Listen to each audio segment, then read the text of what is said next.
Hello, beautiful people. Welcome back to our channel. If you have been following the agitations of for Biafra by MASSOB and also IPOB from the perspective of Uwazurike and also the perspective of Nnamdi Kanu, you will understand the differences between both Uwazurike and Mazi Nnamdi Kanu. Though both of them are fighting for the same cause, that's the actualization of Biafra, but in different lines, they do not agree. But shockingly, Chief Raf Wazurike, I will permit me to say he did a U-turn on this particular issue, and it's generating a lot of reactions. Honestly, a lot of people have been, commenting on this issue so much that I was wondering, is there something I'm missing here? But you find out in a moment. But before we do so, like you subscribe to our channel by clicking on the red subscribe button. Beside it, you see bell notification icon. Please go ahead, click on it to get notified as soon as we update our channel on YouTube. This is still on what is going on in Biafra land, southeastern region, and of course in Imo State in particular, following the prison break at the Owerri Correctional Center in Imo State few days ago. The leader of the movement for the actualization of sovereign state of Biafra, MASSOB, Raf Uwazurike, has said that he will not condemn Nnamdi Kanu, who is the leader of the indigenous people of Biafra, IPOB, or blame his members for what happened at Owerri. Mm. Me- Chief Raf Wazurike, during an interview with BBC Pidgin, said it's too early to lay the blame of the prison break on IPOB and IPOB members, as the Imo State Governor, Hope Uzodinma, has constituted a panel to investigate what transpired. He said, what happened in Owerri is a security failure, and the Inspector General of Police, Muhammad Adamu, who the then Inspector General of Police, who has since been replaced, ought to resign. He said he used to be one of those who think there is no need for a regional security outfit like Amotakon in the southeast. But with what happened in Owerri, it is obvious there is lack of security in the region. And this is the same thing Mazi Nnamdi Kanu has been shouting. I think that's the reason why Mazi Nnamdi Kanu actually created ESN. Now it's now porous, everybody can see. But let's continue. He said it is obvious there is lack of security in the region.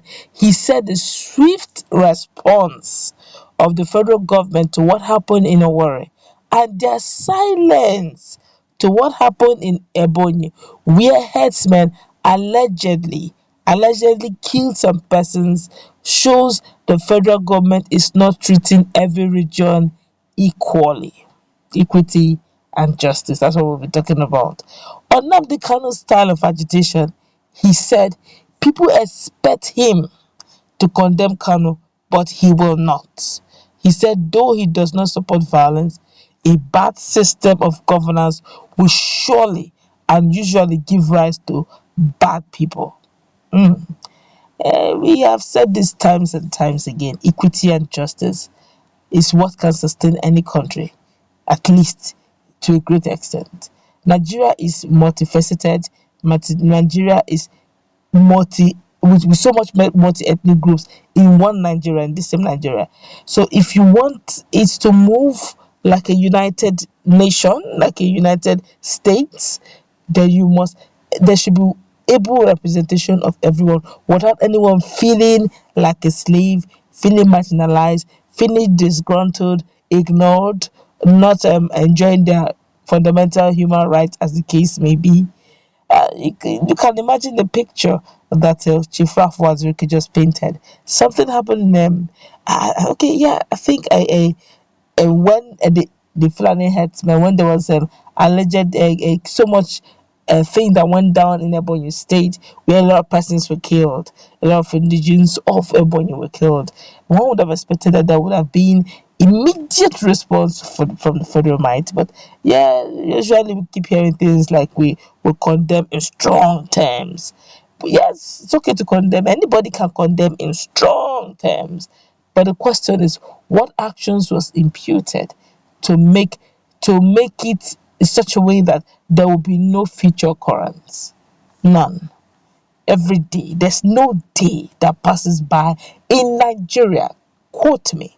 There is no day that passes by in Nigeria in recent times that you will not hear that bandits kidnap. There was a gun, bro. There was this, that. They killed this, they killed that. Strike this, strike that.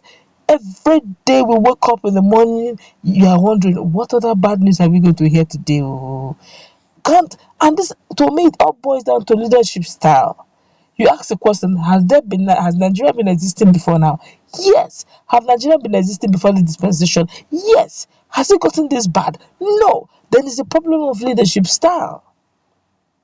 You can't shut down the mouth of other ethnic group and expect that other ethnic group who came into this agreement of one Nigeria, though done by forefathers, and you expect them to keep quiet while things go bad. The constitutions and the laws were made to guide every citizen of Nigeria, not some citizens of Nigeria, and the others are above it. If that happens, then we don't have a country. Now, even though it is not being said, but almost that's what you get to feel. Look at what happened in Barakba, where till now we're killing OPC guys who had identified Wakili and brought him to the police station, are still behind bars. Okay, look at what OPC guys did. They followed the law of the land. They worked in synergy with Motekun and the police and handed over who they termed or who they believe has been terrorizing the community. And instead of in exchange, they were detained and put behind bars. If it were different people like a UGM, they won't even put anybody behind bars. They will just do the needful. According to them, they say they will send him to God for judgment.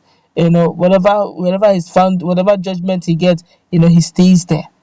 And if they had done that, would they have arrested them? These are the injustices we're talking about.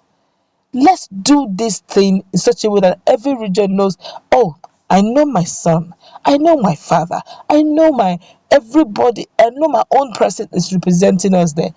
But keep hearing things like this. They go for some certain meetings, like it looks as if it's just a particular region have gone for the meeting, but it's actually a federal issue. It's a federal meeting, but those who are inside those federal positions are all from a particular region. So when they go for that, their closed door meeting, it's as if only one region have gone for the closed door meeting. And you say they're representing the whole Nigeria. These are the things until this lopsided attitude is settled once and for all. There may just likely be agitations here and there. Yes, the persons may say, but there are people who are occupying position. The question is, are they occupying key positions? That's the question. Let's move to that conversation. What's your take on what Uwazurike has said concerning Nnamdi Kanu? On this one, I think he seems to be almost on the same page with Nnamdi.